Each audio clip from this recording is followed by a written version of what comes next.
Are you struggling with your Android device not turning on? You're not alone. Let's explore some common reasons why this happens and how you can fix it. First, let's check the power button. Make sure it isn't stuck or damaged. A malfunctioning power button can prevent your device from turning on. Next, charge your device. Use a certified charger and cable and let it charge for at least 15 minutes to ensure it's getting power.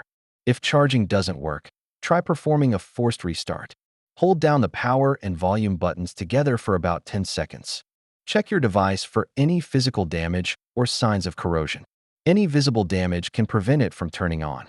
Remove any external accessories, including cases, memory cards, or SIM cards.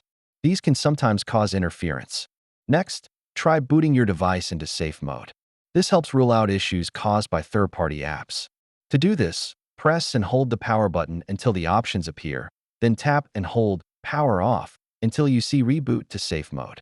If all else fails, you may need to perform a factory reset through recovery mode. Be sure to back up your data if possible. If your device still won't turn on after following these steps, it might be time to seek professional help. Visit a repair shop or service center. To recap, troubleshooting your Android device involves checking the power button, charging it, performing a forced restart, inspecting for damage, and more. Remember to keep your devices in good condition.